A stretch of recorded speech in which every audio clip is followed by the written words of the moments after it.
It's now been 3 straight races of a Coanda 1-2. However, for the first time, we're visiting the Midwest, and it's one of the most popular and fastest road courses on the continent. Let's see if that shakes things up for round 4 of the Porsche Esports Carrera Cup North America.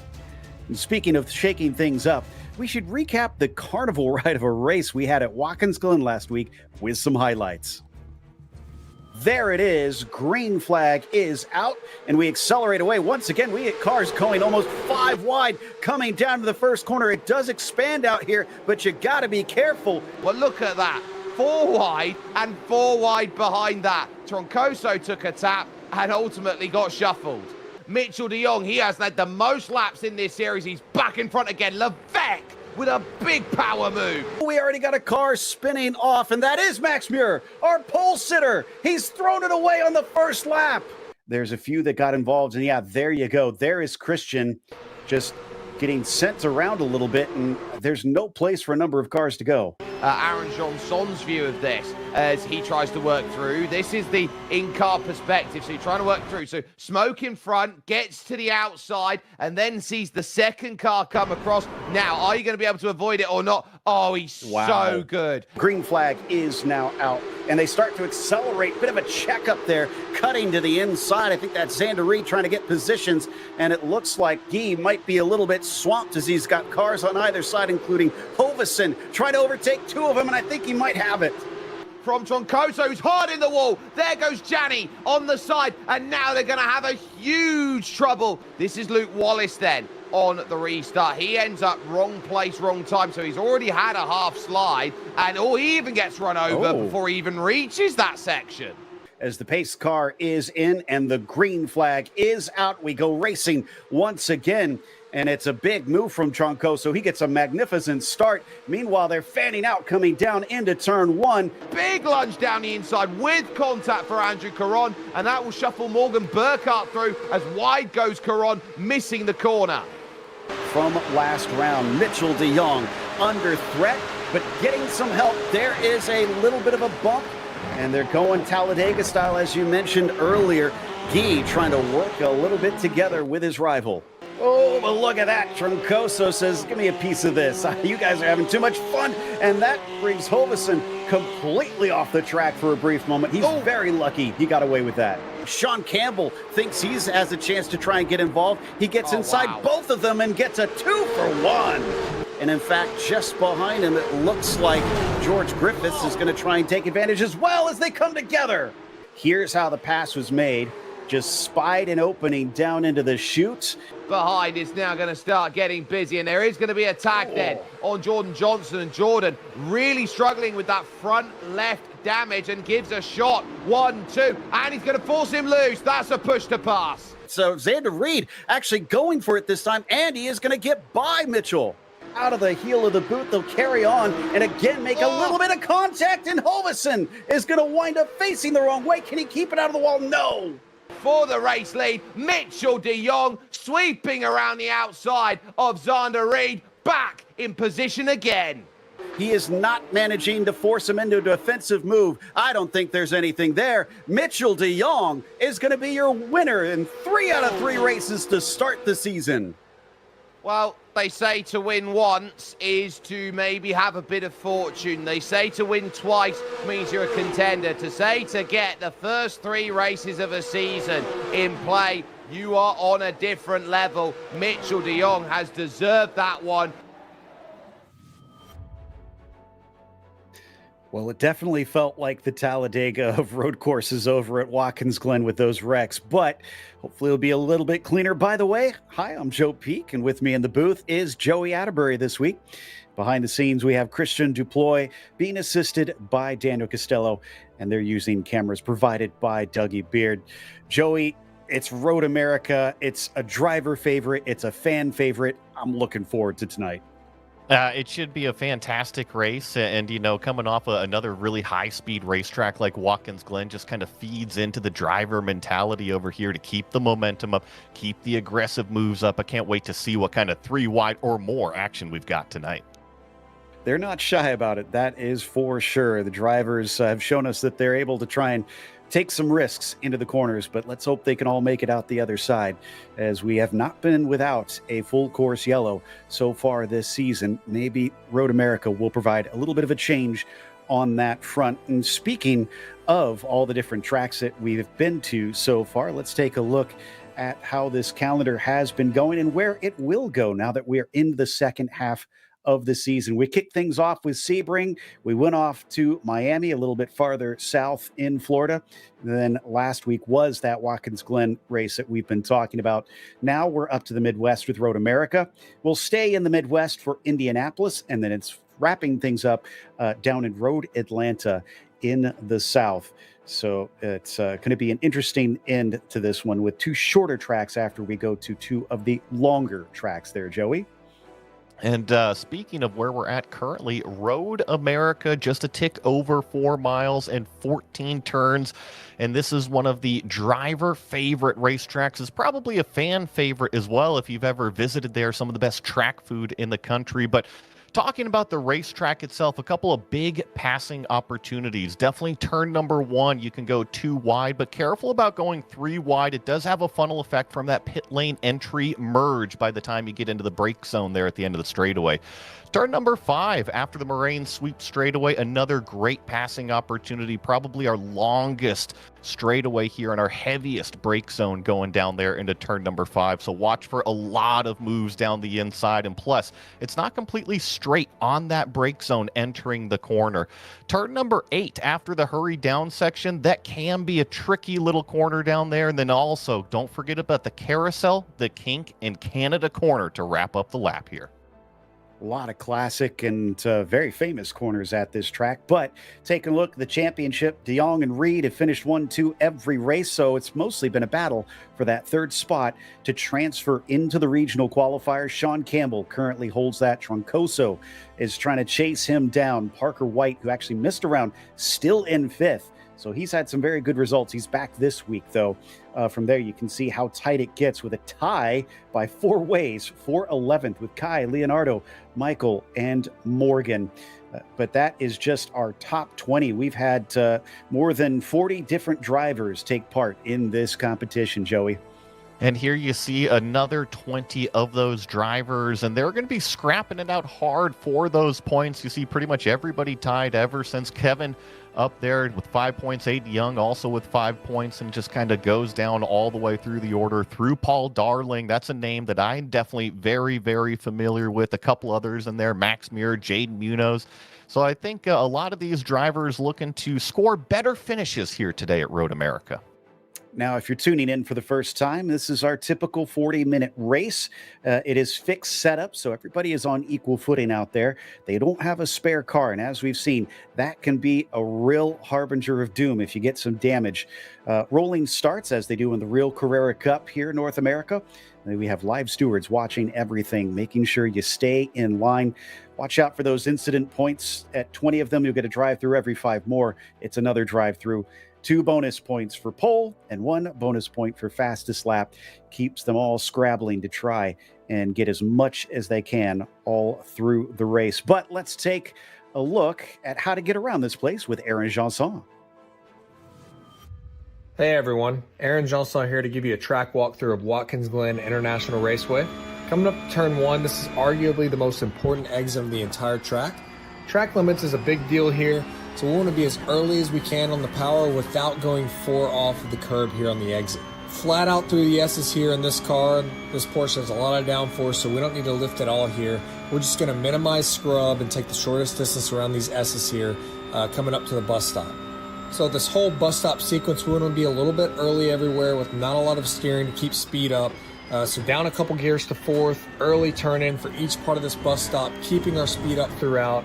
Entering the carousel, long corner, we want to be smooth with our inputs, ease onto power and use all of this exit here, go all the way over the curb into turn 6.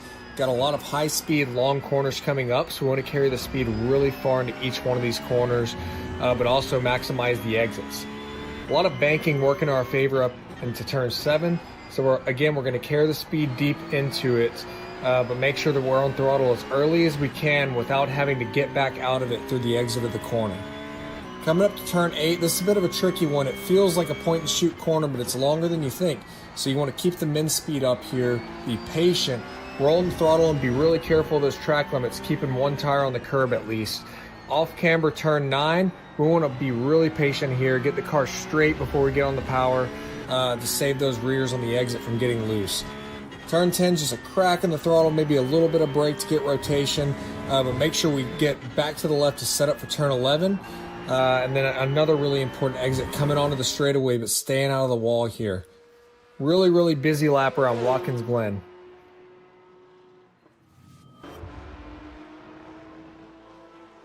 So great job there by Aaron Janson taking us around. Now here are the drivers that are going to be competing this evening.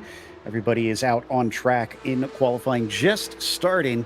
They're on their out lap, so we'll have to wait a minute because it does take 2 minutes just to get around this place. But we'll let you know once we start to see those times on the board. In the meantime, that does give us a chance to mention that you can watch this in a number of places. We're on YouTube, we're live on X, Facebook, and even LinkedIn. But if you want to catch more Porsche on-track action, we've got more coming up this weekend with the Porsche Sprint Challenge North America Series going to Sonoma. And both Joey and I will be there to call the action for that one. Make sure and tune in on all the platforms listed to try and check out the fun. For now, we're going to watch the action here in Wisconsin as drivers on their out laps trying to pick up speed. Now, one thing I wondered about, Joey, was how qualifying is going to look because of the slipstream. And so far, I do see a lot of drivers clumped together, but it looks like, at least on my track map, I see two distinct groups. It's pretty busy out there right now. I think that there's a couple different methods in qualifying, and here in the sim, I feel like a lot of these drivers are going to try to take advantage of that slipstream, of that draft. The closer you are to a car directly in front of you, the more you're going to get pulled along on the straightaway. I think the biggest thing, though, is you got to leave yourself enough room, because if that car in front of you makes a mistake or is at a slower pace in a certain section of the racetrack, it's going to hold yourself up in that lap. Exactly, and that was the thing that we saw, I think, most significantly over at Miami, where drivers held each other up a lot and caused a lot of bickering amongst the drivers. But since then, there's been a lot of chatter, and I think they've figured it out as we see drivers now heading around on their first flyer, with this being open qualifying like the real thing. Like we've been saying, that draft is such a major part of it, and drivers will have to try and find just the right amount of cars around to get that slipstream. I do see kind of a third group forming way at the back. There's about only 5 cars in it, so I wonder if they're going to have a little bit of an easier time managing that as we watch Leo Dragata come up the hill into turn 6, one of the blind corners around here. I definitely see the sim racing line in full effect in turn number 5 on entry. Everybody is all the way over the exit curb on the entry of turn number 5 there. So just trying to maximize and open up the corner as much as they can. I have a feeling that even right here, coming out of what is turn number 8, they're going to really be running up over the gravel and grass there. And then this is one of the most iconic corners in all of motorsports, the carousel. I'm very surprised to see how wide they are really right there. I think they're just really trying to square off the corner here, try to carry as much of a head of steam into the kink and down through this back straightaway. The more you can carry through that section right there, it pays off all the way down into this brake zone towards turn number 12. And then the other feature, is somebody's well off trying to make sure that they're out of everybody's way. Apparently their lap is pretty well done. I think that was the 24. So they're just trying not to bother anybody who is on a flyer. A few more here at the final corner, also pulling to a complete halt just to get out of the way. Dragata's not amongst those. So let's see what the first flying laps look like as they cross the line. And so far, Xander Reed, who is the quickest, has got a 2:03.8. Those slotting in behind him are seeing at least 7 within 1 second of the leader. Not used to things being that far apart. We've only got about half the field putting one down so far. And I think crucially, look at the time. We just clicked past 10 minutes. And when my competitor brain thinks, hey, well, you know what? If I come back into pit lane, get a brand new set of tires, What's it going to cost me? It's going to cost you 5 minutes to get out there, do that out lap, and then complete a lap. So I'm going to be curious if anybody actually decides to come in here, or if they're just going to run out the entire 15 minutes and continue to get faster as that fuel load continues to burn off. Yeah, and I'm glad you brought that up. That was one thing that I was hoping to touch on before I got distracted by the slowed cars, is that with the fixed setup, as soon as you reset to the pit lane, it will up your fuel once again. So it is important, imperative really, that you stay out there and get a lighter and lighter car. We are still on board with our provisional pole sitter, Guy Levesque, currently sitting in second. Now, Mitchell de Jong is sitting in third, and he hasn't really been on pole. In fact, I'm not sure if he's been on pole at all this season, but he seems to very quickly move up to the lead each and every start of the race. So I don't think he's going to be too worried about being in P3 here. And just to reference some practice times, there was 2 cars that dipped below 2:03. The fastest on the track was Parker White at a 2:02.93. Now, we don't know how long he was running out there in that practice session for how light the car was, but I think it just goes to show you that these times are going to continue to drop. We'll see if anybody dips down into those 2:02s. Michael Janney with the 2:03.3. Antoine Lacherte is going to come across the line. Let's see where he winds up on this second lap. 2:04.2. That's a little bit better, only up to 10th. Andrew Caron is going to move into 8th. George Griffiths was up there. Now he's back to 14th. It is all dipping very quickly because of the huge group, the huge train of cars that is crossing the start-finish line. Now the second group comes across, which is looking a lot more split up. In fact, that second group is more like 3 pairs from what I can see. Right on board right now with the fastest car on the racetrack, the number 23, sitting there in the slipstream from his teammate directly in front of him. That's Mitchell de Jong kind of leading the way, breaking that air, allowing Michael Janney to sit in the slipstream. I'm curious to see if they're going to continue to improve it. And the other factor in this is that if you're a teammate with a team car, do you allow one driver to go out there and lead the first half and then do a flip-flop and allow him to sit in the slipstream in the second half? It'll be interesting to see how these 3 cars play it out. Exactly. And they've kind of got Parker White splitting them time-wise currently.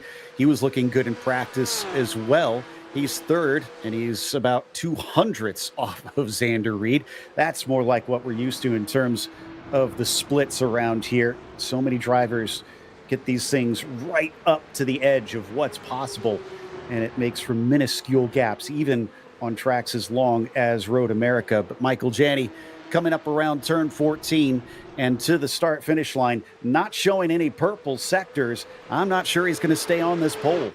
I'm curious about the car directly in front, though. The 48, we're going to see if Mitchell improves his lap time. No, a 2:03.5 is not going to jump him up the board at all. And this is what I was curious about. You see, they're going to change the orders. That way, the car that was leading is now going to get the benefit of the slipstream. Jean-Edouard Maillot is currently sitting in the top 10. Another one with a few teammates out there in that number 38. He's currently ahead of Aiden Young, also by 1/4 of a second. And he's right up to the edge of the track there, just clipping the dirt. That's about what you want to do here. That is still within the boundaries. Let's see what this lap looks like. His first was a 2:03.7. He'll cross the line 2:03.8, so that was slower. And, you know, I did misspeak. The number 48 of Mitchell de Jong did, in fact, go faster with that 2:03.5, so it moves him up into what is 7th place. And saw the teammate Parker White up there in 4th place, Michael Janney up in the provisional pole. And, Joe, look at how busy it's getting. You mentioned a couple groups on the racetrack. Well, when you get a car that's maybe on a little bit of a slower lap, you got to watch out there. Keep your head on a swivel into some of these brake zones. For sure, and I wonder if some of those groups, I think I saw the Coanda drivers as we ride on board with Campbell here, kind of slowing down off to the side, maybe trying to find themselves some space away from everybody else. Now, Campbell's an interesting one because he's currently on the front row, and he did take our pole position back at Miami, so he knows how to be quick here. And right now, it looks like he's got one of the Williams drivers towing him along. And in fact, that Williams car is going to jump out of the way. So Sean's going to say thank you very much for the slipstream down into Canada corner. Let's see, gets the car stopped, rotated nicely at the apex, using all the track there on the exit. Keep the momentum over this corner. It can be so tricky when the car gets light on its feet. And then the final corner, turn number 14 here. You got to nail the exit because it's a lot longer of a run to the start-finish line than what you think. That second sector wasn't a personal best for him. Let's see what it holds here as he's just finishing up. He'll cross, and it is a 2:03.3. It is slightly quicker, but he is now about 400ths behind our pole sitter, Michael Janney. We're starting to run out of time here. I mean, we're doing 2:11, or I should say 2:03s out there with 4 minutes remaining. All these cars that are crossing the line pretty much right now are going to have potentially 2 laps. It might actually be down to the last couple, depending on how they kind of sort themselves out. If one car's a little bit slower, hold somebody else up in those sections where another one's trying to charge for their fast lap, but under 4 minutes remaining. Still seeing some switching around behind them, but a number of drivers look like that lap got deleted. For those not familiar with iRacing, if you go beyond the track limits, it is automatic. The sim will not count that qualifying lap.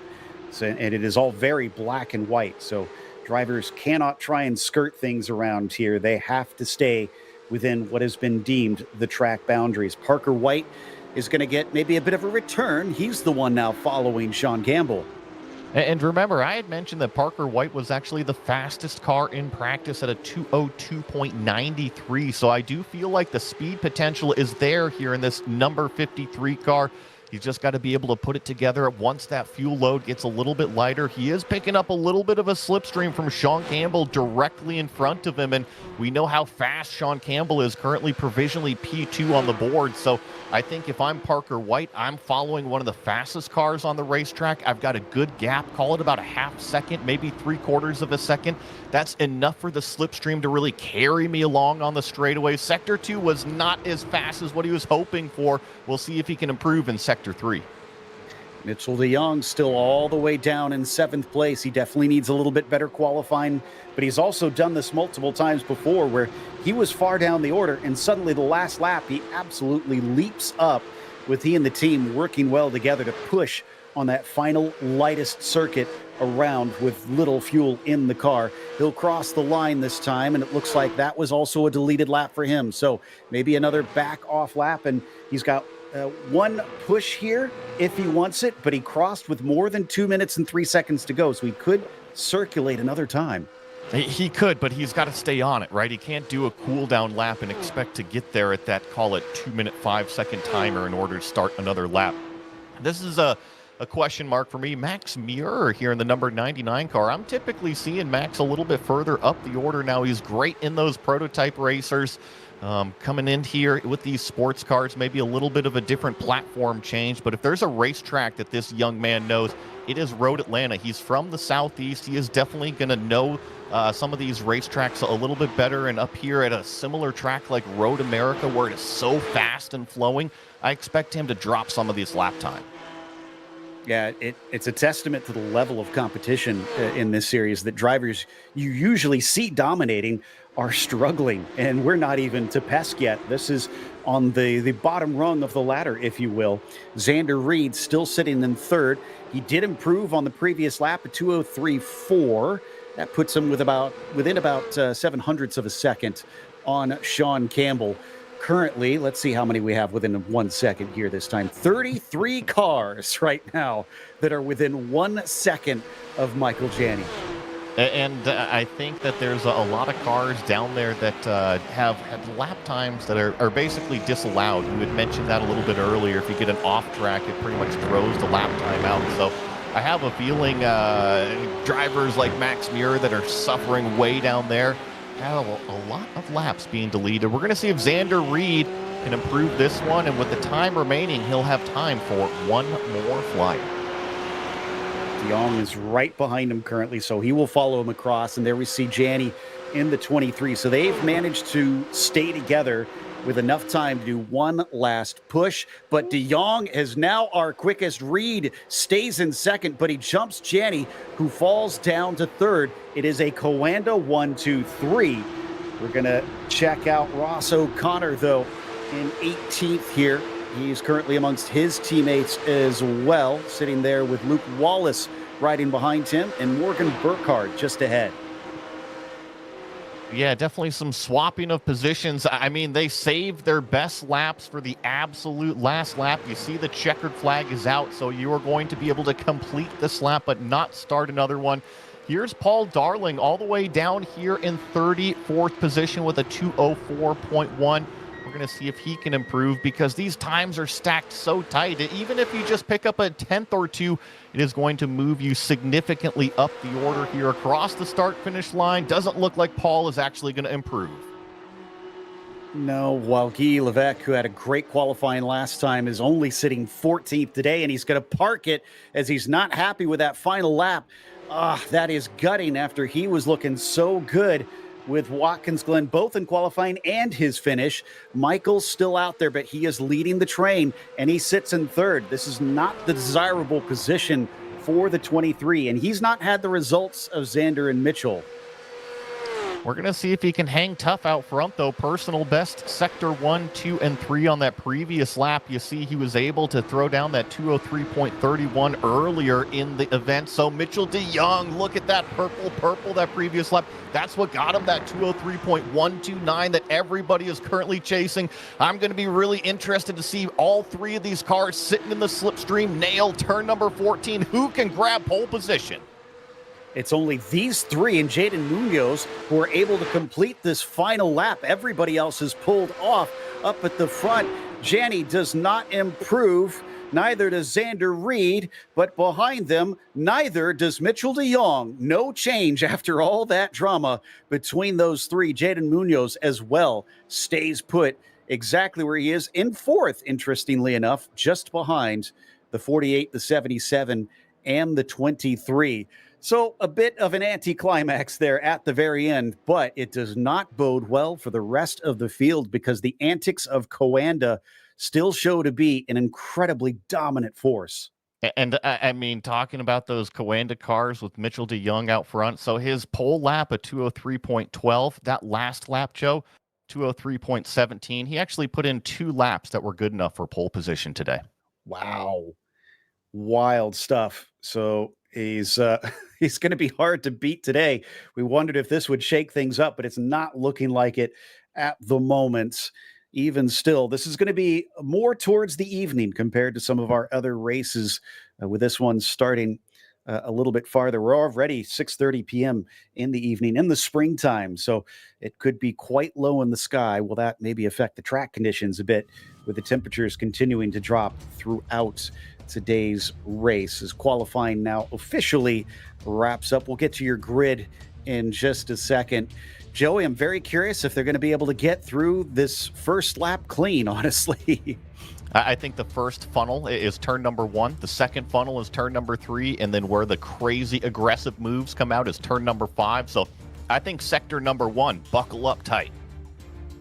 Absolutely. The drivers will have to mind their P's and Q's, especially into turn 5. That heavy braking is going to invite passes. And even though it does have a wide exit, they have to get back together eventually. And you can sometimes see things not just on the way in, but the way out. It could cause problems. Here is our starting grid with Mitchell de Jong on the pole. Xander Reed, his teammate, who has finished second in every race, is going to be starting next to him. Then it is going to be Michael Janney starting from third. He needs some good results as well. Jaden Munoz will be starting next to him in the number 95. Sean Campbell will begin from fifth.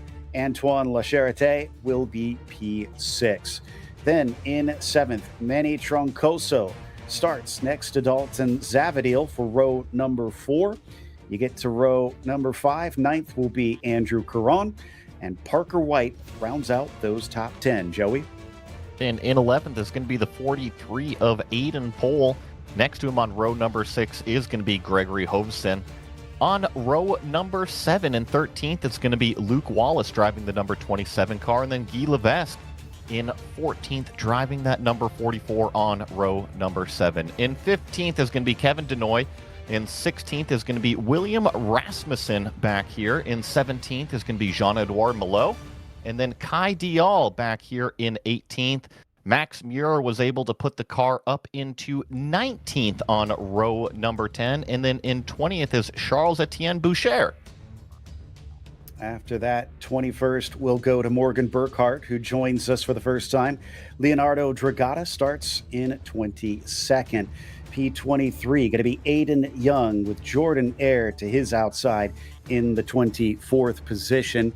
After that, quarter century mark will go to Ross O'Connor. Floyd Kerr starts to his outside on row number 13. Row 14 sees Michael Polasek in the 27th spot. He's got George Griffiths in the number 25 starting next to him. Then in row 15, it is Alex Johnson. He'll be flanked by Anthony Landry in 30th.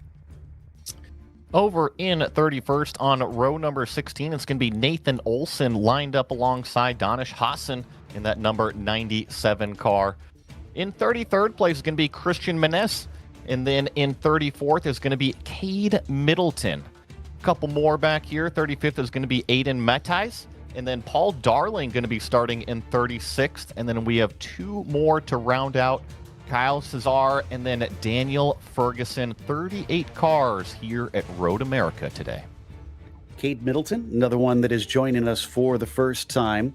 So a couple drivers getting an opportunity. They basically get a wild card that they're allowed to use if other drivers who are normally are regulars announce that they are not able to make it, and that opens up a grid spot. But we'll take off on the pace lap, and they'll be able to stay in line for a little bit. Then they'll be opened up to be able to try and prep the tires. And as we've seen, that is an important part. In fact, it looks like they've already allowed them to start doing so. As you can see, the weaving began before they even get to turn 1. Sometimes it's just building that heat in the tire, and also it's just kind of the mentality of the driver, right? You need to get everything up to temperature, including the equipment, and that is the brain itself. So you just came off of a qualifying session where you're pushing it at the absolute limit, right? At 11 tenths for every single corner, every single brake zone. And now you've reset. You've got full fuel load back in the car, brand new tires. So yeah, do some wiggles out there. Get reacquainted with everything. And as we see that Coanda team that we keep mentioning in the top 3, there's other teams out here that are very much working together, but it's interesting they haven't been able to find the success of being so close to their teammates. It's similar pace in many cases for the Falcon team. Guy Levesque is in 14th, and he's actually starting directly behind Hovesen in the 33. So that should hopefully give them a chance to maybe try and hook up early in the race. But Parker White, he's starting in 10th. Where is Kai Dial? I'm trying to see it. He's down in 18th. So a lot of positions between those two on the Williams team.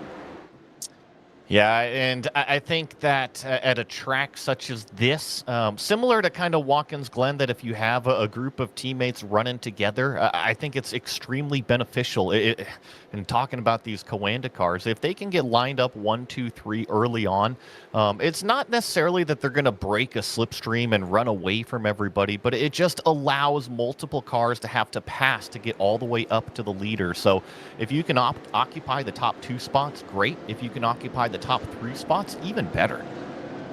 Absolutely. And that's kind of one of the things that I've been wondering in this, especially now that we've got 3 of them up there in those top 3 spots, Joey. If you're Jaden Munoz, Sean Campbell, Lacherite, Troncoso, all up there, what do you do to try to break that up? Is there something you can do? Just try to get in the middle of them, right? The more they are lined up, the more difficult it's going to be to get in the middle of them. So the initial start, if you can break up that 3-car train at the beginning, that's even better. The more cars you can separate from their teammates, I think that's really where the advantage is going to kind of fall apart for them. Remember, if you're running in a draft train 1, 2, 3, you can physically bump draft each other. So that 3rd car line can be pushing the 2nd car, which can be pushing the 1st car. Or it can go to the pure peloton where they just have the leader run away on the straightaway and then drop into that 2nd place spot. There's multiple options if they're lined up together. You got to get them separated. That sounds just like a song, but as we get them around the last few corners, this is Canada corner and then up to Bill Mitchell Bend through final turn 14. It'll be time to go racing for 40 minutes. Will we go without a full course yellow this time? As drivers do have a bit more space compared to what we saw back at Watkins Glen, back at Miami. They should be able to spread out a little bit, but that's one thing that's easier said than done, as the pace car is now heading into the pit lane. They have to wait until the call from the flag stand before they are allowed to go. So De Jong cannot accelerate yet. He's waiting for Barney, who's already got the green held up and ready to fly. And there it is. Green flag is out. Everybody starts to take off. And so far, it is pretty even all up and down the order. I'm not seeing anybody really with a huge jump over the others, but we've got some 3 wide back in there, 4 wide potentially, and we've got another accident starting to happen right at the start. Multiple cars, my goodness, it's a dozen of them off into the sand trap. A massive accident in turn number 1 collected the majority of the midfield, but those Coanda cars, nice and orderly, 1, 2, 3, exactly how they qualified. Mitchell out front, Xander in second, Michael Janney sitting in third. It was actually Jaden Munoz that gave a huge shove to Xander Reed on the initial start, and now we got more action going into turn number 5, bumper-to-bumper contact, but thankfully they sorted out. Oh, man, Campbell's not having a good beginning to this race. He's already down to 8th position, side by side with La Charité.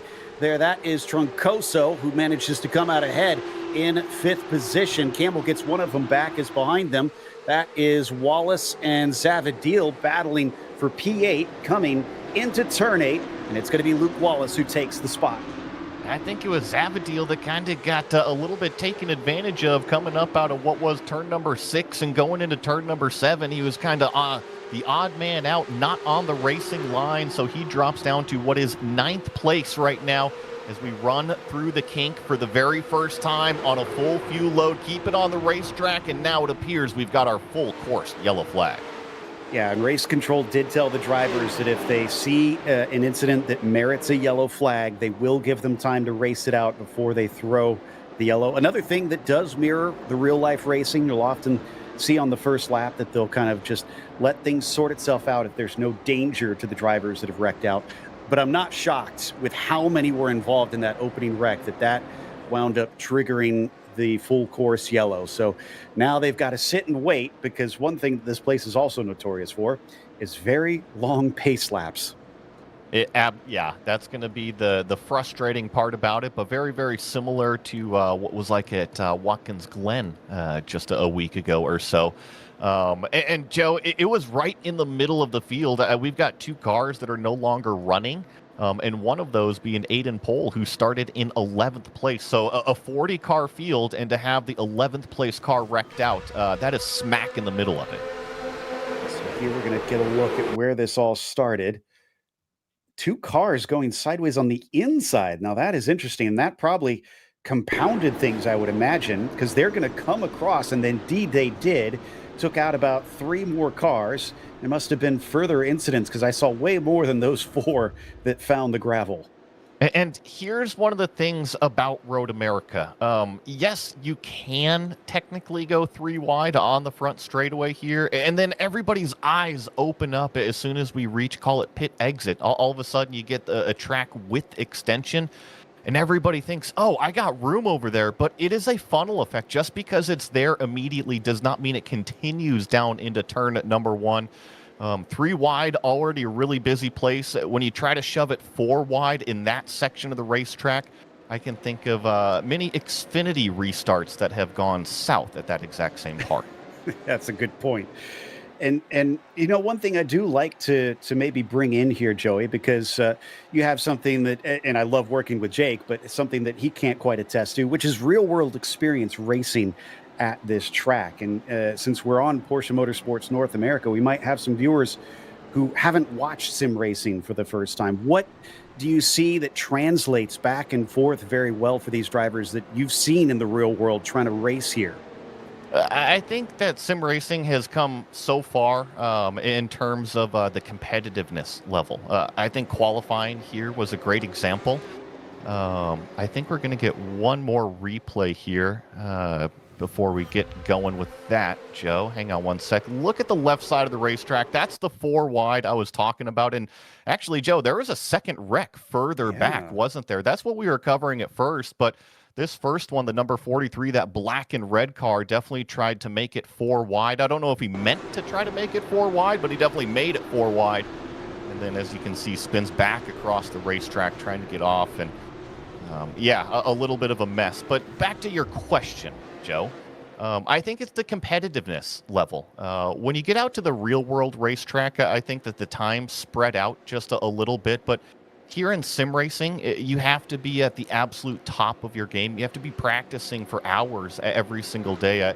In fact, I don't even want to know how much practice time all these drivers put in on a weekly basis, right? So I think that if they can hone the craft to say, I need to be as competitive as possible, and then they can take that out into the real world, I think that's what's really going to transfer in terms of the confidence as a driver. Got one more look. There's plenty to try and pick apart, I'm sure. This one, a separate incident. Aiden Mataj, and he gets popped up into the air, just contacting the wheels in exactly the worst way. And that looks like turn 3, I think, is where that one happened. But that hopefully allowed him to get going. Is he? Yes, he is in 32nd and still on the track. One thing, though, that is different, Joe, about the real world and the sim, these yellow flags, the car, a.k.a. the basement, is not a boilerplate room. It is nice and cool usually in a sim rig in the basement versus being in a real race car under yellow flag conditions. It is very, very hot. Well, and that's the nice thing, too, is that all of our competitors are in North America. So, yes, some that are in the South might have it a little bit warmer in their room per se, but as long as you've got air conditioning, it'll be at least a little bit better. Now, we've got a 5-second penalty for the number 77. Oh, that's Xander Reed. So our second place runner, unless they get a gap, he might not be able to get that second place today like he's been doing in all the previous rounds. This is putting him in a very difficult position. And I'm wondering, what exactly is that for? We'll have to see if the stewards have any further information. All we're being told right now is that it was a qualifying infringement. That could have been holding somebody up, would be my guess, but that is speculation. We don't have confirmation yet. And that would certainly make sense because I was trying to, really pay attention to the top 3, at least at the start of this race, and I didn't see anything that the number 77 had done outrageous. I mean, really kind of slotted in between his 2 teammates out there, so that might clarify it a little bit more. With the lights out on the safety car, they are now allowed to weave back and forth to start to prepare the car. It is still the Coanda 1, 2, 3 that they started this race with. Munoz still remains in 4th. The first position you get to where things have changed is Manny Troncoso, who has gained 2. Sean Campbell lost 2. He's down in 7th right now. There are some drivers who took advantage of that big wreck. Christian Muniz, looks like Caden Middleton, in his first race, he's up 17, both of them up 17. And Kyle Cesare is up 18 as well. He's into 19th position. And we're getting word that it was contact during the qualifying that caused the penalty for the 77 car. So that's a big no-no. It's already a bad thing if you hinder one of your competitors on their flying lap, but if you make actual contact, you're in serious trouble. You were mentioning some of the big movers up there. There was a couple more that I had caught my eye. Paul Darling up 14, Daniel Ferguson up 15. The other thing that this safety car does, because everything got spread out from those couple of wrecks at the start, it kind of breathes new life into those drivers that might have been pushed a little bit further back and got separated in terms of that track position. It just closes everything back up. However, Joe, you'll have to refresh me on this series with the restart rules. Is it the same that applies, that they have to wait for the green flag, or is it up to the leader to decide when to accelerate? I believe it is go on green. I'm pretty sure. Or no, there's a restart zone, I believe. I'll have to double check on it. You talked about it bunching up, though. Andrew Caron, who started in 9th, is now down in 31st, but he's still going. In fact, he didn't even visit pit lane. A number of other drivers did, took some repairs, and got back out there. Guy Levesque, George Griffiths, it looks like Jordan Eyre, Floyd Kerr, Michael Polisek, they've all been in and out of pit lane. But Andrew supposedly has a clean enough car that he is able to carry on, but he's got a lot to try and get back into that top 10 as we're just about to that restart, as Mitchell will lead them off. He's already done this a number of times so far this season, so he's now gotten plenty of practice leading them back to green. But has anybody picked something up? Because it is a long run down to turn 1. Could there be a good slipstream to try and attack into the first corner? They're all lined up beautifully coming to the inside. And as we wait for the call, here they come under the NTT bridge, just poking over the crest. There it is. Green flag is out, and immediately everybody is poking their nose. Jaden Munoz gets a great run. Troncoso does as well, but he switches lanes once again. Everybody dodging back and forth to try to figure out what is going to be the best opening down into turn 1. Munoz round the outside to try to break up that Coanda lockdown. He almost has it done, but it's not finished. It's going to be the inside for Michael Janney, but he backs out of it, trying to get the run on exit. Jaden Munoz gets crazy loose, has to lift up out of the gas. It's going to be Troncoso in that black and red car that takes advantage up into 4th place. And Jaden Munoz's head of steam is just nowhere. He is swamped on the straightaway. Oh, that was unfortunate. That was all on his own. I can confirm no contact between the cars as we watch backwards, and it is a traffic jam down into turn 5. A little bit of 3 wide farther back there, but at least it looks like we have managed to make it through. Now it's up and over turn 6. De Jong still leads, Reed's in 2nd, and Janney is in 3rd, but Troncoso has picked up that 4th spot in one car way off at turn 7. A little bit of an accordion effect, and I think it was Rasmussen that got checked up the most, and now Jaden Munoz trying to take advantage after he got swamped on the Moraine sweep. The only problem here, he's on the wrong side of the racetrack for the carousel. Instead of gaining a position, he might actually lose a spot here. Kevin's trying to take advantage. He's going to have the inside run going into the kink, but Jaden Munoz actually able to put the throttle down single file, now headed towards the fastest section.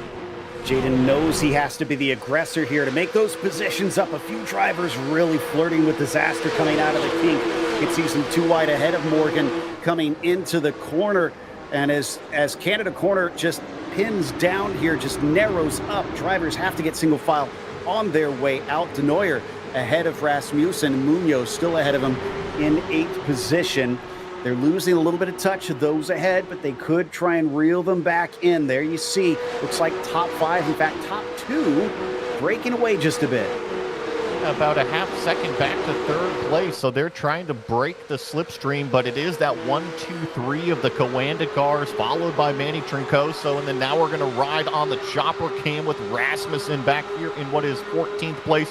You see the train in front of him taking the racing line, trying to go around the outside, gets 1. Can he keep it on the racetrack? No, has to lift up out of the gas, and now he's actually going to lose 1, maybe 2 spots. That was Rasmussen. I thought maybe he'd just found an opening breaking deeper on the outside, but he outbraked himself instead. There's a couple of cars ahead of him just kick up some dirt, maybe lose a little bit of speed. That is Meniz in the 12th place car just ahead of him, the white machine, trying to go defensive on Max Muir as they come down to the braking, and he is going to hold on to that spot. Things pinched together once again, and then, somebody getting absolutely shoved off the track at 5. Yeah, that was Rasmussen getting his elbows out there, and I think it might have been the number 89 car that he kind of shoved out into the gravel. I will say, though, that turn number 1 little off track, if this was the most updated scan, there's plenty of pavement out there, and I wonder if that's throwing the drivers that have some actual experience maybe for a little bit of a loop, kind of keeping the handcuffs on here in the sim. You can see in the 53, that's Parker White making some moves. He's back up to 18th now, but definitely in the midst of a huge train. Dinesh Hassan is also trying to lead this group. No, excuse me, he's a little bit farther back in it, it appears, as they head through the kink one more time. It is absolute mayhem out there in some spaces. I don't know how you parse what to do in this situation. He's trying to look to the inside right now. Talking about Hassan as one of the cars goes off directly in front of him. That was Rasmussen. That's a name that we have said a lot in the last lap and a half. Looks like Hassan is actually going to be clear of that group. Look at how busy it is behind him now. He's going to try to set his focus out the windshield and run away from this busy pack. Up the hill, here we go again with the slipstream battle. Ferguson there just ahead of Cesare is up 19 positions. Kyle as well in the 11 car up 17. They don't want to give up what they have so far managed to gain, but they're going to go wheel to wheel down through turn one. Space is given, but it carries on down to 3. And Nathan Olson is the car on the inside and really squeezing Kyle out on that left side of the racetrack. And now he's going to get taken advantage of. That's Leonardo in the number 18 car. He's going to have the benefit of the slipstream. You think, well, it's a little bit shorter on the left side of the racetrack. The problem is everybody's lined up on the right side and you don't get the benefit of that toe. Leo tries to defend coming down into turn 5. Kyle going a long way around, finds himself hung out to dry because now he's got Guy Levesque to the inside, down into the braking. Oh, contact there as Paul Darling gets into the back of him. That's going to allow, it looks like that's Andrew Caron sneaking through. And I think Kyle is just saying, hey, guys, let me in line here. When it rains, it pours. He's going to try to think about really late braking down on the inside 8.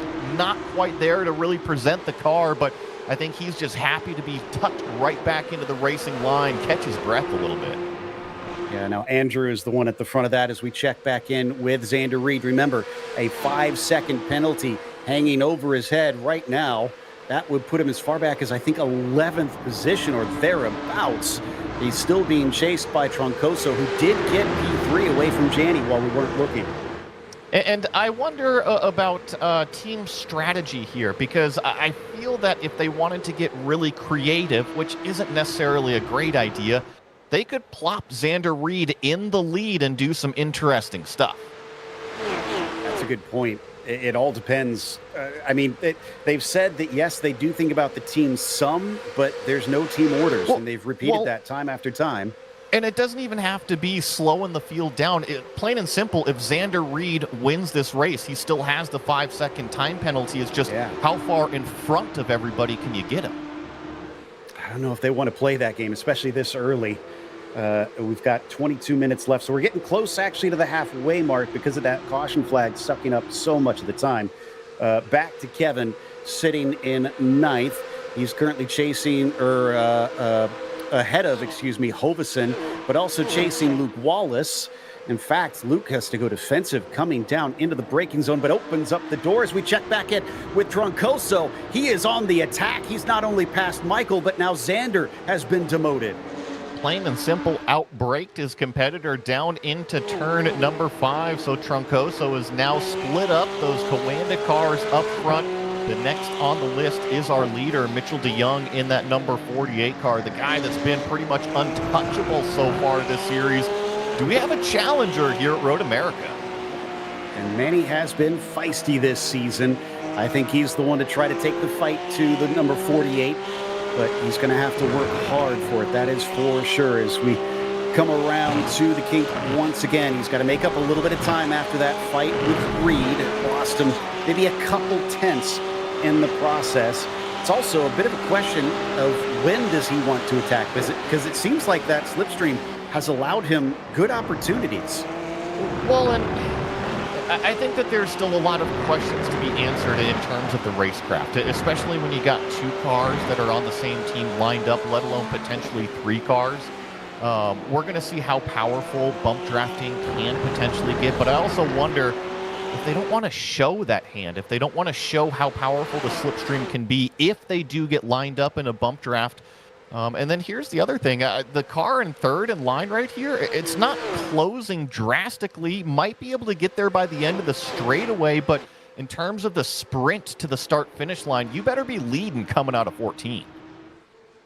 I agree. I feel like you need quite a bit of a gap there just to make it safe, as we see Mayo just set the fastest lap of the race. Think those bonus points could be a little bit harder to get for our leaders unless they start to play some games, which doesn't look like they could afford to right now. Troncoso now has it on the other foot. He's the one that has to defend. Will Xander Reed immediately take that one back? Not with that defense coming down into turn 5 as Manny covers the inside and parks it on the apex. Xander actually has to get out of the throttle a little. And I think what's the most interesting part about this entire battle here, it's not the top 3 that have run away. It's not the top 4. Antoine is in there with the top 5 and also the fastest car on the racetrack. Jaden Munoz has fought his way back into 6th place. He's trying to close a 1.2 second gap up to this top 5 group, but he has the pace and he has got some fight in him. He got shoved all the way back to 10th place. He's obviously knowing how to pass cars. Looks like he's got a good chance to try and make this a real fight there. So we check in with Janney now, sitting in that 4th spot. It's moted at least one from earlier on in this race. He's got La Charité just behind him, so he can't completely relax. From there, Antoine has a bit of a gap. It's about, as we heard, 1.1 seconds to Munoz. That could be run back down as we check in with Denoyers just behind Sean Campbell, who sits in 7th. He's still 2 down from where he started this race as well. It's not been the best of beginnings. He has been able to recover slightly, but you're right. He definitely got shuffled down the order early on. And now he's trying to make up some of that track position. He's directly in front of Kevin right now as we ride on board here with the 33 a little bit further back in this train, this draft train, call it. He's the caboose on it right now. We're going to see if anybody pops out into turn number 1 or if they stay single file. Looks like they're going to stay nice and orderly on the racing line. Remember that car that I was just mentioning, Joe? Jaden Munoz, fastest lap of the race, 2:03.5. He has now closed it in under 1 second. He'll have the benefit of the slipstream catching the lead pack. I noticed that as well. I think he's going to try and keep pushing, because if he can keep going purple like that, he will, in fact, start to catch them. Gregory Hoveson just behind them. Watches a battle between Denoyer and Campbell. Kevin is going to be able to take that spot away. Greg says, now's my chance. He gets his nose underneath him down at turn 5, but he doesn't have the grip off the corner. And I think that was the proper racecraft move to make. You could have forced the issue too wide up at turn number 6, but you're just going to slow everybody down at that point. I think that was smart from Gregory here to back out of it, tuck back into the racing line, because now, look, you're still in the slipstream, you're still in this main pack, and you're still catching the lead group. Parker White's still on a recovery. He's managed to get up to 16th. That's Boucher there in the 89, just in front of him. They'll plunge down the carousel towards the kink. You could sometimes set yourself up for a pass into Canada Corner through this section. Let's see how brave he is. Sitting right there on the racing line, maybe about a half a car width off of the apex, actually. Now got the benefit of the slipstream, now pops out driver's right, and Boucher is actually going to kind of let him go. So that was a nice, easy pass there for Parker White. Moves him up into 15th. He's still down 5 spots from where he qualified, so another one of these cars that is kind of recovering on the uphill climb. Christian Moniz still our hardest charger, and that's only by 1. In spite of him having gained 21 positions. Daniel Ferguson's up 20 right now. But yeah, Christian Moniz, what a race this has been for him. Can he get one more? That's Morgan Burkhardt. And Morgan not going to fight it. Christian now up into 11th, 22 spots. And you know something about this number 67? I saw it pop up on the screen a couple laps ago. I believe that he also has a small time penalty, Morgan Burkhardt I'm talking about. So I think he's one of these drivers that's just trying to grab whatever track position, tooth and claw his way up there and just try to see if he can climb as far forward as possible. Sean Campbell now in 9th, so he's lost 2 more spots since we last looked. Greg Hoveson managed to get by as they open up turn 5, and it's Luke Wallace who sits behind him at the moment. And then Moniz, who we were just talking about, actually is the next one down the line. Not that big of a gap to try and make up to get to this group. Driver's certainly doing a lot to give some work to the grounds crew after this race, it seems. Well, you notice the static shot through the kink there, Joe? It seemed to have a long grass. I think they need to get the lawnmower out anyways. It's definitely seems Christian knows what I'm talking about. It's coming up. Yeah. We'll maybe see if we get another shot of that here as we check in with Max Muir. He's in 13th. That is Morgan Burkhardt just in front of him. In fact, Meniz, who made that pass on Burkhardt, has dropped him by, well, I guess that's only 0.3 of a second here, so it's not a huge gap, but it's definitely separated himself down into the braking of Canada corner. Somebody making a move back there. I think that was Campbell trying to get back by Wallace, but no dice. Yeah, good fight for what is a top 10 position here. So Sean Campbell sitting in 10th place, and now we jump back a little bit, just a couple spots. Max Muir, his black and green car, sitting in 13th place. Oh, Morgan Burkhardt pretty wide through 14, so that moves the 99 up into 12th, and it just absolutely kills the momentum for Burkhardt up this long climbing front straightaway when you really want all the horsepower you possibly have. A reminder on the rules in this series: final 15 minutes, a full course yellow cannot be called, so it is green from here on out. If you get into trouble, there's nothing that is going to save you. Burkhardt been having a bit of a rough one in this latter half of the race, and his woes are not done because Parker White, the former eNASCAR champion, is behind him. Xander Reed, though, wants that P2 back from Manny Troncoso. He's not going to get it this time into turn 5. Critically, though, I haven't seen Manny get any closer to Mitchell. I noticed that as well. I think that Mitchell is just full-on escape mode right now. I will say, though, that the other two Coanda cars, in the last, call it 2 laps, have started to close it up. Whether that is Troncoso maybe being the cork in the bottle, not being able to catch DeYoung out front, or if it's Xander Reed and Michael Janney just saying, hey, it's time to go. We're not going to sit here in the slipstream anymore. Either way, this second, third, fourth has closed up. Not only is it closed up, it's gained a friend. Jaden Munoz, who you mentioned was trying to run them down, he has now. It's 6 cars up at the top. Munoz, no doubt, going to be one of trying to make up for the losses in the early stages of this race. Did you see where that speed advantage was coming from with Jaden? He had the windshield wipers on. No wonder why he's so fast. He's employing a little bit of Anna Cecchi celebrations, I think. But as we watch them come around, Bill Mitchell, Ben, we're going to ride on board with the 95. Now that he's caught them, he's got 13 minutes. That's actually not much time around this track. How early does he try and attack and get some passes? He's got to go now. I think when you're up at the sharp end of the field, you can't sit around and wait. He's dropped all the way back to, what was it, 10th place or so earlier on. He's had to fight his way all the way back into this lead group.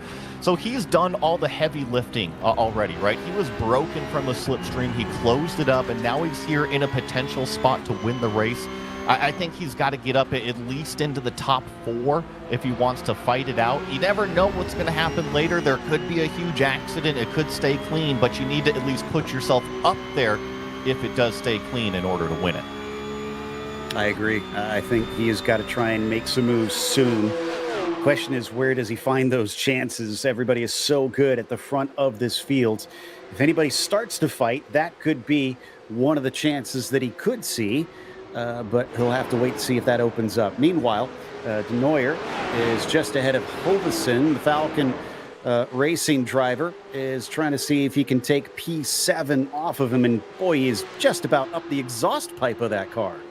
Extremely close, and now is actually about 2 car lengths back going down into what is turn number 8 here. Always a sneaky little passing opportunity, but also the exit crucial in order to stay on the racetrack there. Too wide a little bit further back with Hassan. We were checking in on him a little bit earlier today. He's still having a terrific run, up 12 positions from where he started. The very good news, and I'm knocking on wood here, is last week we saw a lot of attrition back at Watkins Glen. Quarter of the field was gone. This time out, I only see 4 DNFs of our 38 starters. So that is a much better strike rate from the field. They got the message, even though it wasn't perfectly clean. Nathan Olson back here in 18th. He's just behind Boucher. who is going to go side by side, make that Nathan Olsen in front of him. Oh, they bang doors coming off the corner, and they're going to stay wheel to wheel up and over the crest. It looks like Olsen gives it up initially. I thought he'd try an over-under, but no dice as Charles Etienne is going to hold on to 17th. Now riding on board here with the number 32 car. Let's see how aggressive he's going to get in turn number 1. You got to think he's going to make a move, especially with how he was shoved off of the racetrack down there at turn number 13. He's certainly peeking down to the inside. There he goes, officially moves down to the inside of the racetrack, trying to outbrake Etienne on the outside, but my goodness, getting in the gas as the number 89 defends the spot. And you got to watch out because the other Canadian with him is Guy Levesque. He is one who is very aggressive when he needs to be. So if they slow too much, it's going to open it up. Parker White just ahead of them is battling with Burkhardt. He gets ahead. Burkhardt loses out to Ferguson as well. Daniel, in fact, bump drafting the Williams driver. Who gets hung out on the outside here. Actually, they all play nice and allow each other back out onto the racetrack. That's always another funnel area because everybody kind of is elbows out in turn number 5, trying to outbrake each other, and then you got to make your way back onto the racetrack as you go up the hill. But Ferguson doing a nice job here in the middle of this battle. Parker White is this lead car. He's going to try to get up to Cade Middleton, about a second and a half up the road, who is one of our biggest movers. Not our biggest mover, but plus 21. Yeah, we have multiple drivers that are 20 plus up the grid today. That's amazing stuff, especially in this field. But they've been joined by 17th, 18th, and 19th. So this has suddenly become a much bigger group, although they might lose one because Parker White has said goodbye now that he's reached the front. Now they're going to battle behind him. Morgan versus Ferguson. Ferguson on the outside won't get it. Meanwhile, they're going to bang wheels once more. Same deal as last time. Olsen Boucher up and over Billy Mitchell Benz, and it is going to be Olsen who manages to hold on to that 17th. Guy Levesque watching on with interest. Can he get the shot off the corner? Yeah, the difference was that Olsen was a little bit further forward in terms of that track position, so he was able to hang it out around the outside of turn number 13, and it paid off with that 17th place position. We're going to see how hard he defends right in the middle of the road, saying no, no, no, not down into turn number 1 this time. Xander Reed, by the way, was just side by side with Manny Troncoso. Troncoso's going to lose second spot all the way down to 6th place. This happened in turn 3. It was some elbows out racing. I don't know if we'd be able to get a replay of that one, but some physicality retaking that second spot. That's moved Janney back up to P3. La Charité and Munoz both get a position too. So I was just about to mention it before we got that incident, is that Xander Reed needs to go. It was actually Troncoso that had fallen off over a second behind Mitchell DeYoung, our leader. And remember, Xander Reed still has that penalty from qualifying. So with under 8 minutes remaining now, I think the go time is absolutely now. He needed to get by Troncoso. Oh, so there's one down. There's more to go. Here's the move down into turn 3. Stuck his nose in. From that angle, I don't know how to read it per se. I've watched it from a few angles, and it's tough. I think it might be a double whammy for the number 77, depending on how race control views it. Ooh, that is not good. And for Troncoso, that would be a relief because he's certainly caught the ire of the stewards a couple times already this season. I kind of with you, at least on my initial look. I didn't think he was at fault on that one, but that is for them to decide as we watch La Charité here in 4th position. Hasn't really done much now that he's bumped up that spot. He's got to get much closer to Janney if he wants to try and pick this one up. As it stands, Michael Janney would be promoted to 2nd place, the first driver other than Xander Reed to finish in that spot this season. Here's where the dynamic has changed slightly, though, is that Mitchell is so far out, he's broken the slipstream, which means now the 2nd place car doesn't have the benefit of the tow. They are pushing the air as well. How much does that affect this 3rd, 4th, and 5th place? Going down into a break zone like turn number 5 is a little bit further in the middle of the pack. It is still elbows out, arguing for every position. And this is for the final points paying position. It only goes to 15th. Burkhardt holds that one right now. Ferguson wants it, Olsen wants it, and Levesque wants it. Guy is way up in the points. He needs every single one he can get for that third transfer position, which he has told us he is aiming for. They're going to go 2 by 2. Noah's Ark down into turn 5 with the advantage going to Morgan still. Meanwhile, behind them, I think Olsen has a shot at trying to get this one done. He's got the inside up into turn 6. He remains with a little bit of overlap. He's got the inside. He's got the grip, but now it switches back into turn 7. Steep downhill plunge between them, just about rubbing doors. And finally, I think Olsen has got it done down into 8. He just about edges him aside.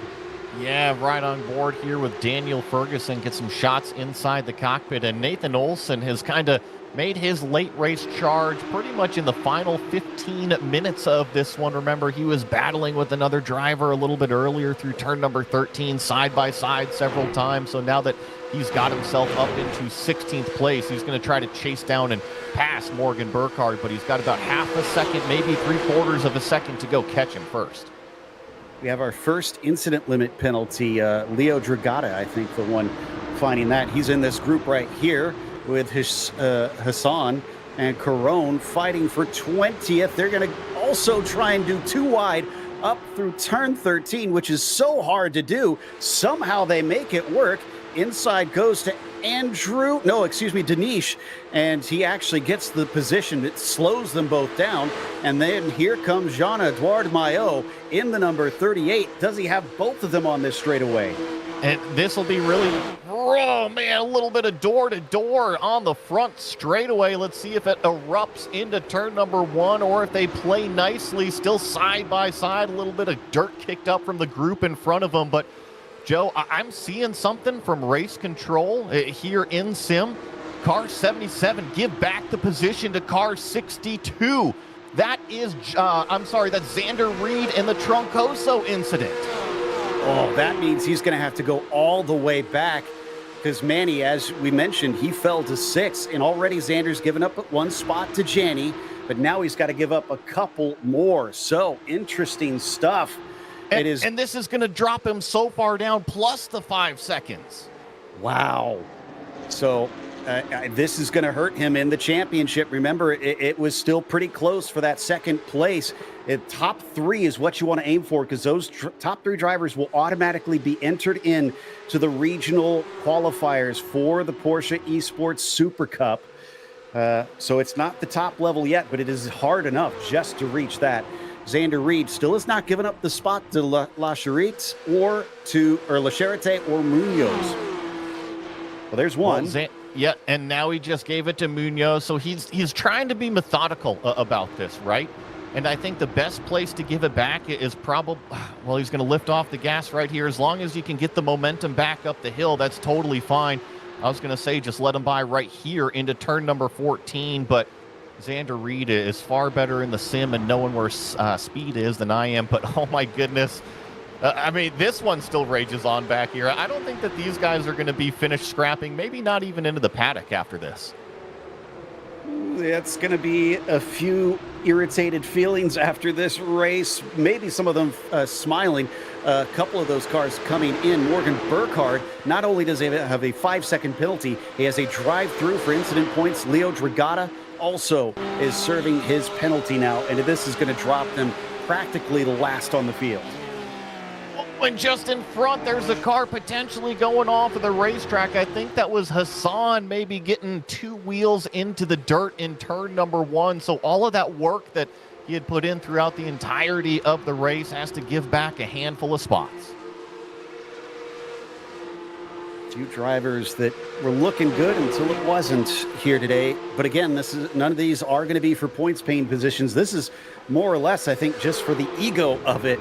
And it means everything to these drivers amongst the stiff competition around the outside here for Andrew, fighting hard with Boucher. But Boucher's not giving it up. He'll stay side by side up into turn 6, and they will give each other space. They're still not giving it up, though, until now, as Charles Etienne falls down to 19th. Andrew up to 18th. Paul Darling, the caboose on the train here in that bright green machine. up 15 positions on the day, and with as hard as they are racing directly in front of them, might be able to grab a few more as you see Boucher here right on the back bumper. Let's see about the run down through down through the kink here. See if he can get a little bit closer, use the slipstream, because this straightaway, not straight at all. You want to be driver's right in terms of positioning in order to make a pass. As you can see by the clock, we are coming down to the white flag this time by, so these drivers will have one last chance to try and make whatever positions they can here at the end. It has been frantic today here at Watkins Glen. De Jong just took that white flag, I can report, as he went by the start-finish line. These drivers doing likewise now, and the group that is currently being led by Guy Levesque there in 17th. Now we switch up to Max Muir, who is currently sitting in 11th, change of position behind them between Middleton and Campbell. This is our closest train here on the last lap. I will say, though, that Jaden Munoz is right in the slipstream going down into turn number 5. I wonder if he's going to try to grab away the last podium position from La Charite. Oh, huge block from driver's left from Antoine down there. Jaden Munoz has to open up the radius here. Let's see if he can do an over-under. No, it's still hanging on for the 21. It's going to finish right in the twilight. We said the sun would be going down. It is probably just about under the horizon at this stage. Munoz, he wants that podium, but Le Charité, he's unwilling to give it up. Both of them going all the way off into the grass, practically 4 wheels in the air as they bounce over the bumps. And I have a feeling that Jaden's going to throw it down the inside somewhere as Max Muir is going to try to grab a 10th place position. Wonderful run there for Max, now up 9 spots, but back to my point about Munoz and the number 21 car, the way he was blocked down into turn number 5, I would expect Jaden, if he's close enough, he's going to send it. Not going to take kindly to that, but it is De Jong looking to take 4 straight wins. Janney, for the first time, going to be in P2. As it sits right now, they've pulled a healthy gap over Le Charité in 3rd, which is still contested as we watch Munoz try to chase him home. He needs an almighty run coming out of turn 14 if he hopes to make this happen. In the meantime, we turn our attention up to Mitchell de Jong. The perfection continues here in Wisconsin. He is going to take a victory as he even has a little scratch of his neck. Calm as you can be, a victory for the 48. Can anybody stop that 48? I mean, the fastest lap in qualifying times, too. Remember, he put in 2 laps that were good enough for pole position.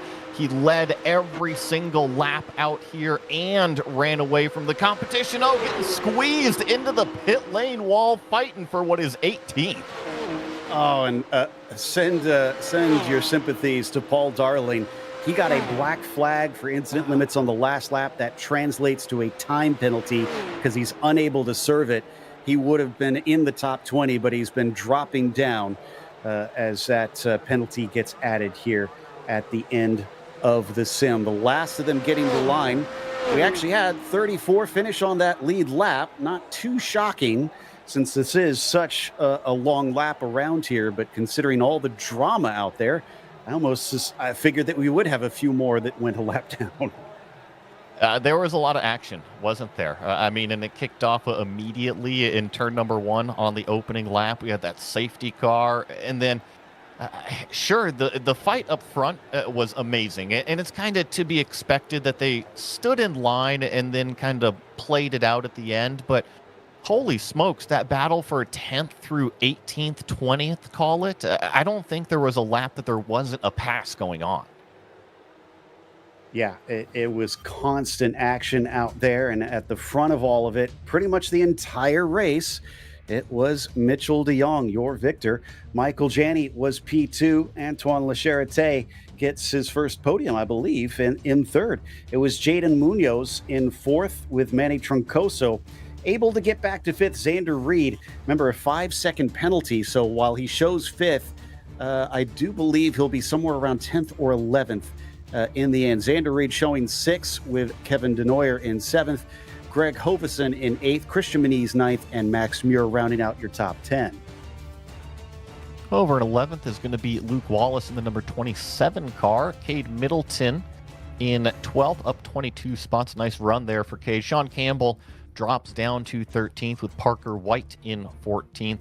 Nathan Olson had his hands full all day long, finishes with a top 15 finish. Daniel Ferguson, great run as well, plus 22 up to 16th. Andrew Carone back here in 17th. Guy Levesque in 18th. Charles Etienne Boucher in 19th, and Jean-Edouard Malot in 20th. Then from 21st, it's Danish Hassan. He's got Anthony Landry finishing 22nd behind him, Kai Diel 23rd, and Floyd Kerr in the 24th spot. Michael Polasek, he was 25th, flanked by Kyle Cesare. You've got George Griffiths in 27th, and Alex Johnson 28th. Ross O'Connor was 29th. Morgan Burkhardt, with his penalty, was scored 30th, but should move farther back. Then over here in 31st, unfortunately, some cars that had a few issues. Dragota finishing in 31st. We had said Paul Darling late in the race with that black flag finishes in 32nd. Matai back here 33rd. Jordan Ayer 34th. And then came the cars that did have those issues. Rasmussen 35th, Zavadil 36th, Aiden Pohl 37th, and Aiden Young in 38th. So I believe it did wind up with only those four being our DNFs today. I think we've got Mitchell DeYoung with us ready to chat again, which has become a bit of a habit around here. But Mitchell didn't have his wingman behind him. It almost looked like you didn't need it because you had quite a bit of a gap there, especially towards the end. It was a good race, I would say. Yeah, it's, as we can see with the draft here, it's once again pretty massive. So I didn't really know how it was going to go. Obviously, we knew that Xander had a 5-second penalty from qualifying, so that was already kind of a mess on like how we do things. My only goal was just to go as fast as I could to hopefully pull the group up, kind of like the other tracks, and minimize kind of the drama around us. It was really nice to have all three of us up there this time. And yeah, I just tried to put in a good pace, and it was holding strong. Manuel got into second for a while, and I think the others were just looking for the right time to get back by. But yeah, just tried to put in good laps to keep him at a distance and let the others have their space to do something big there. So it's really good still to have Michael on the podium with me. Obviously, a bit of a heartbreak for Xander there at the end, but yeah, good. Another good race. Sometimes these things do happen. Now, once Manny got into P2, he was making some impressive moves to get those overtakes up to that position. Did that concern you at all when you saw him show up in your mirrors? It did a little bit. You never really know how their pace is. I guess you could see with the safety car situation, everyone had kind of different temperature tires. There's different strategies on that lap of who wanted to warm up the tires more and yeah, maybe get them to fire up quicker to make some moves early on, which maybe Manuel did that. And yeah, I got him into a good spot. So at that point, I did not know how the pace was going to turn out. So luckily, the tires kind of got up to temp right when I needed them. And we were able to maintain kind of a 6/10 or so gap. So that's kind of like all you need. Any closer than that, especially getting onto the front stretch, you're in really big danger. Now, I have no idea if this is like, you know, mentioning a no-hitter, but do you think you can win all six? You're 4 for 4 so far. You know, I feel like racing and, well, kind of like any sports and all that in general is so random in a way. Like, so many little things can go wrong. You know, some of the other races too, where I started third and stuff, it's still a good spot, but I mean, you don't have the same control over the race if I hadn't gotten by on the first corner. So yeah, I mean, you know, you can't predict anything. I'm just doing my thing, driving as well as I can, working with my teammates, and yeah, hopefully we can all have a good result here. And hey, if it ends up being 6 for 6, that would be incredible. No complaints. So we'll just keep trying. All right. Well, best of luck. Not that I think you need it much the way things have been going, and congratulations. Thank you. Mitchell DeYoung with the victory. He is joined by Michael Janney. Joey has caught up with P2. Well, first of all, Michael, congrats on the second place finish here today. Thank you, thank you. Nice to be here finally. It's been a couple rough rounds, let's just say, you know. Well, and today was no cakewalk, certainly. Yeah, this track always scares me. I think it's up there with Le Mans. It's just unpredictable. Even when you think you have a gap, it takes one checkup and everyone's back in the fight. So I was really happy with quali for sure. I don't really have a ton of time to put in as I used to. So it's very fun and refreshing to be up front. And I think both Xander and Mitchell are probably, in my opinion at least, which I'm biased of course, but best two teammates out there for getting the quali prep set up and kind of executing when we need to. And then, yeah, race-wise, go ahead. Go ahead. I'm sorry I interrupted you. No. I was going to ramble. Go ahead. Well, I was going to say track position always important here at Road America. So like you said, you guys knocked it out of the park in qualifying. And then how much were you guys discussing Troncoso getting up into second, the Xander Reed 5-second deal, and then also the incident late in the race? I mean, how much were you guys juggling on the radio there? A good bit. I think when you're on the straights here, there's not a lot to do except think. And so we were kind of originally like, all right, let's build this gap. Let's get Xander clear of everybody so we could get him up there. And when we realized that, that wasn't going to be the case, we kind of locked in there and we're like, all right, let's, let him by. We'll sit here. Just a lot of communication. I think like, hey, I'm going to defend this lap and I'm not going to go on you. Just be aware I'm going to be on your inside, that kind of stuff. Pretty much the whole race. And yeah, I mean, that's the key here, especially when you're with teammates. Well, and a second place finish, like you said, you're finally here. Does this give you maybe a little bit more confidence going into the rest of the season? Yes, but cautiously for sure. I think this open quali is a lottery in a lot of ways, and we've been able to get lucky with it. But the Miami round, for example, like I was in the thick of that, trying to fight for it. And I felt confident, but I just couldn't move forward. So I think the confidence is there and has been. It's just more if all the cards kind of roll or the dice rolls properly, kind of thing. Well, thank you so much for coming out and racing with us. Joe Peak, that was Michael Janney driving the number 23. I think he knows how stiff the competition is here. He was fast today, but nervously fast going forward. Yeah, and I can understand with the results that he's seen, but great results for the former Porsche Esports Super Cup 23 Canada champion, Antoine Lacharité. Antoine, welcome to the podium, but it looked like it was kind of tense up there, up at the front. Were you surprised that you wound up in this top three, or did you kind of expect to wind up here? Yeah, super happy, especially after the quality that I got. It wasn't like a pretty good quality, and I picked up a little bit of damage after T1. So to have the pace to follow to go on the podium, and as well with the incident that helped me go through, I was super happy and beyond my expectation. Now, how much were you guys pushing to try and keep up with Mitchell and Xander up there? Was it at 10 tenths, or was there any waiting and just using the slipstream to kind of hang out in the position you were? It was just trying to chill a bit, try to like save the tire, and try to not go over the off-track limit. That was the concern that I have, and I managed to do a good job on the tire, and it paid off at the end. Now, next time out, we're going to another classic here in North America with Indianapolis. You're going to have that long slipstream down to turn 1. Can you make a top 3 again? Could you challenge Mitchell up at the front? That's a good question. I don't know the track yet, so I guess it's going to be an unknown. Well, best of luck on that one. Time to start practicing. You got a week's time. Great. Thank you, guys. Antoine Lacharité finishing P3 today, getting a nice boost in the points. But we just mentioned where we're headed to next. It is going to be off to Indianapolis, one of my personal favorites. And that'll be, of course, on April 15th at 8:55 p.m. Eastern when the racing happens. But we'll go live, of course, at 8:30. So make sure and tune in here on Porsche Motorsports North America to catch all the action. So definitely looking forward to that one, Joey. But man, we're seeing a trend up at the front, but it seems like everybody behind them has really got to watch out. It is so hard to get to those top spots.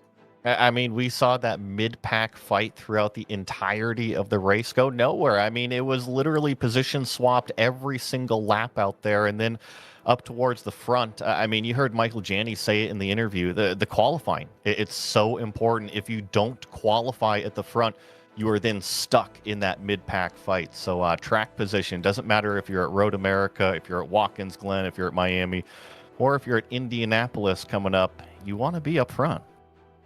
And remember, you can tune in to watch Indianapolis and, more than that, Sonoma this weekend for the Porsche Sprint Challenge North America Series, the USA West Series, and the Porsche Endurance Challenge, all racing in the same weekend. You can find that on Facebook, X, as well as LinkedIn, and right here on YouTube as well. So make sure and subscribe so that you don't miss a moment. In the meantime, we want to give a big thank you to everybody behind the scenes for help making this happen.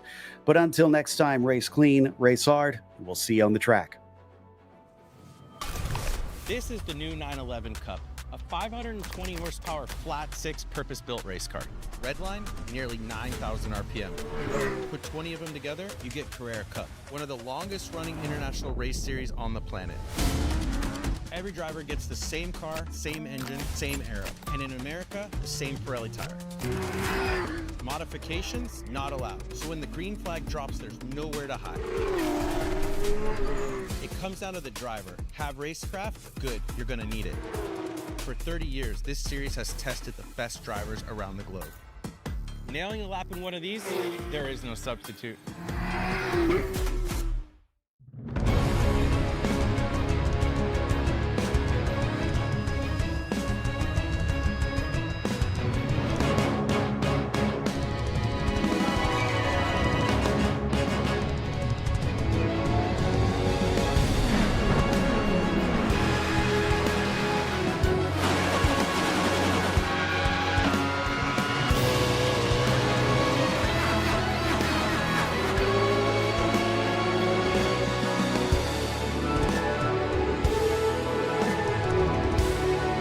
This is iRacing.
When we began racing, we started with a question. Can a dream become a legacy? Across endless nights, relentless rain, competition that never slows. Through every failure, every win, every single race, we've asked ourselves, can a dream become a legacy? And 75 years later, the answer is clear. Because we weren't built for racing, we were born for it.